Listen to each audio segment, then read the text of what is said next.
আমি বিএনপি নেতৃবৃন্দকে বলতে চাই, আমি ব্যক্তিগত আক্রমণ, ব্যক্তিগতভাবে কাউকে কোনো কটু শব্দ উচ্চারণ করতে চাই না। তবে একটা কথা বলতে চাই, যেই 12ই ফেব্রুয়ারি নির্বাচনের মাধ্যমে আপনাদের জন্ম হয়েছে, আপনারা যেই 12ই ফেব্রুয়ারির গর্ভে জন্ম নিয়েছেন, সেই জন্ম নেওয়ার পরে এখন 12ই ফেব্রুয়ারিকে অস্বীকার করছেন, অর্থাৎ জন্ম নেওয়া সন্তান পিতামাতার বিবাহকে অস্বীকার করছেন। এর বেশি আর কিছু বললাম না। যদি আমাদেরকে বলতে বাধ্য করেন, আমরা এরপরে আর কোন ব্যক্তির ব্যক্তিগত সম্মানের দিকে তাকিয়ে আমরা আমাদের মুখ বন্ধ রাখতে পারবো না। কেন আজকে বাংলাদেশের আলেম সমাজ, কেন আজকে বাংলাদেশের ইসলামপন্থীরা, কেন আজকে বাংলাদেশ খেলাফত মজলিস জুলাই বিপ্লবের পক্ষে এভাবে মাথায় কাফনের কাপড় বেঁধে রাজপথে নামতে চায়? যাদের মনে দ্বিধা সংশয় রয়েছে, আমি তাদেরকে বলতে চাই, আমরা জুলাই বিপ্লবের আকাঙ্ক্ষা জন্যই বাস্তবায়ন করতে চাই। কারণ জুলাই বিপ্লব 1905 সালের বঙ্গভঙ্গকে ধারণ করে, জুলাই বিপ্লব 1921 সালের ঢাকা বিশ্ববিদ্যালয় প্রতিষ্ঠার ঐতিহাসিক প্রেক্ষাপটকে ধারণ করে, জুলাই বিপ্লব 1947 সালে বাংলাদেশের স্বাধীন জাতিসত্তা গঠনের অভিপ্রায়কে ধারণ করে, জুলাই বিপ্লব 71-এর মুক্তিযুদ্ধকে ধারণ করে, জুলাই বিপ্লব 2013 সালের স্বপ্নের চেতনাকে ধারণ করে, জুলাই বিপ্লব 2024 সালের ছাত্র জনতার বৈষম্য বিরোধী আন্দোলনকে ধারণ করে। তাই আজ আমি ক্ষমতাসীন বিএনপিকে বলতে চাই, আপনারা ঐতিহ্যের 50 বছরের রাজনীতিকে বিশ্বাসঘাতকতা করবেন না। শহীদ জিয়াউর রহমান, বেগম খালেদা জিয়ার আদর্শের সঙ্গে গাদ্দারি করে বিএনপি টিকতে পারবে না। বাংলাদেশী জাতীয়তাবাদ এবং বাংলাদেশের স্বাধীন জাতিসত্তার যে আকাঙ্ক্ষা, সে আকাঙ্ক্ষাকে যদি বৃদ্ধাঙ্গুলি দেখান, আপনাদের অস্তিত্ব বিলীন হয়ে যাবে। আমরা স্পষ্ট ভাষায় বিএনপিকে লাল কার্ড দেখাবো। সমাবেশ করতে হচ্ছে, আমি মনে করি এটি বর্তমান ক্ষমতাসীন সরকারের জন্য লজ্জা এবং পরিতাপের বিষয়। তাদের জন্য একটি কলঙ্কজনক অধ্যায়। সংগ্রামী সাথী ও বন্ধুগণ, জুলাই বিপ্লব পরবর্তী এই বাংলাদেশের মাটিতে দাঁড়িয়ে আজকে আমি স্মরণ করছি বাংলাদেশের সেই সকল অকুতোভয় বীর সেনানীদেরকে, যারা এই স্বাধীন সার্বভৌম জাতিসত্তার ভিত্তিতে একটি বাংলাদেশ গঠন করার জন্য যুগে যুগে রক্ত দিয়েছে। সেই ব্রিটিশ বিরোধী আন্দোলনে 1831 সালের বালাকোট, 1857 সালের সিপাহী বিদ্রোহ, শামেলি রণাঙ্গন থেকে শুরু করে 1947 সাল পর্যন্ত যারা রক্ত দিয়ে, জীবন দিয়ে ভারতীয় আধিপত্যবাদ থেকে এই পূর্ববঙ্গ নামক বাংলাদেশের একটি স্বাধীন মুসলিম জাতিসত্তা গঠনের জন্য সংগ্রাম করেছিল। বিংশ শতকের গোড়ার দিকে 1905 সাল থেকে বঙ্গভঙ্গ থেকে কলকাতা এবং দিল্লির আধিপত্যকে যারা মানতে অস্বীকৃতি জানিয়ে রক্ত দিয়েছে, জীবন দিয়েছে, 1921 সালে এই বাংলাদেশের মানুষের শিক্ষা দীক্ষা সহ সার্বিক উন্নয়নের লক্ষ্যে যেই ঢাকা বিশ্ববিদ্যালয় প্রতিষ্ঠার পিছনে যারা অবদান রেখেছে, এরপরে 1947-এ একটি নতুন রাষ্ট্র পাওয়ার পর 24 বছর পর্যন্ত যারা জুলুম এবং বৈষম্যের বিরুদ্ধে লড়াই করেছে, সর্বশেষ 1971 সালে মহান মুক্তিযুদ্ধের মধ্য দিয়ে বাংলাদেশকে একটি বৈষম্যহীন স্বাধীন রাষ্ট্রের গড়াপত্তন করার জন্য তারা একটি পরিবেশ তৈরি করে দিয়েছে।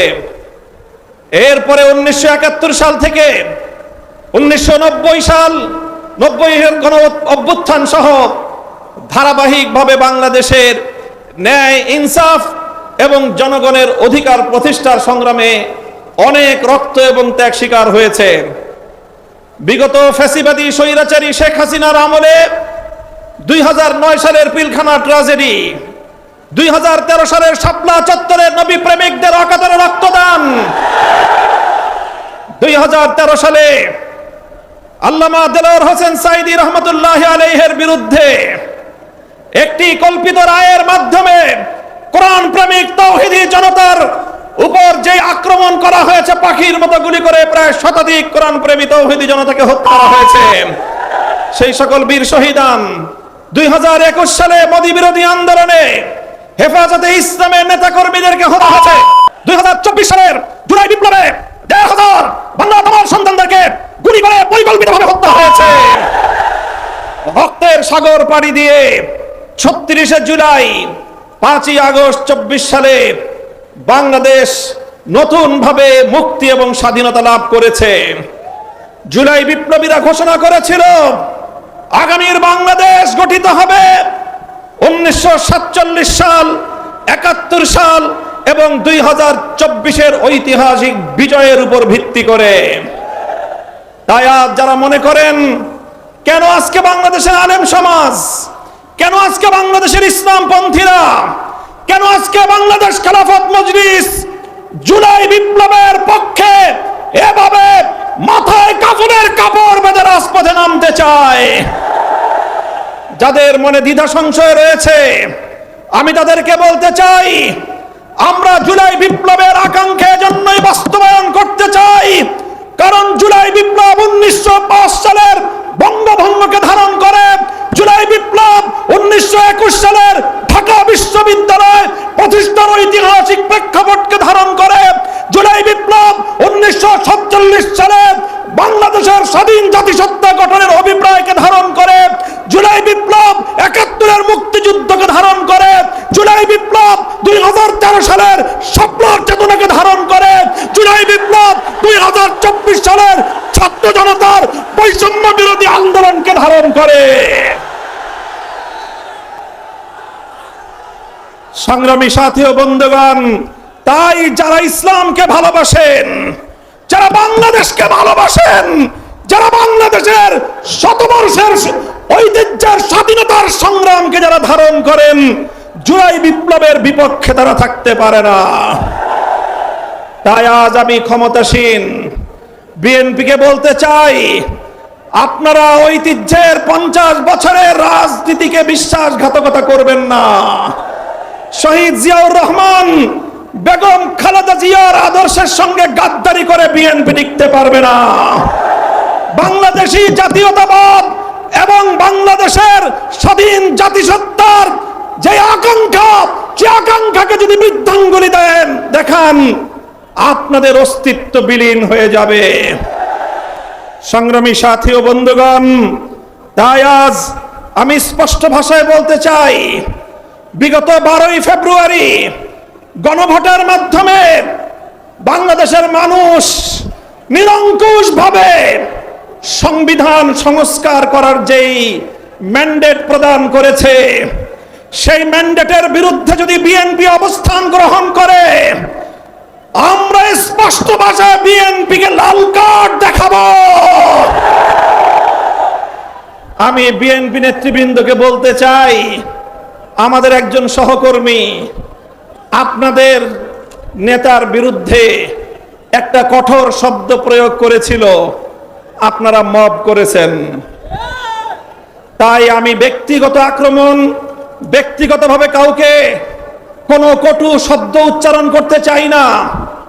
তবে একটা কথা বলতে চাই, যেই 12ই ফেব্রুয়ারি নির্বাচনের মাধ্যমে আপনাদের জন্ম হয়েছে, আপনারা যেই 12ই ফেব্রুয়ারির গর্ভে জন্ম নিয়েছেন, সেই জন্ম নেওয়ার পরে এখন 12ই ফেব্রুয়ারিকে অস্বীকার করছেন, অর্থাৎ জন্ম নেওয়া সন্তান পিতামাতার বিবাহকে অস্বীকার করছেন।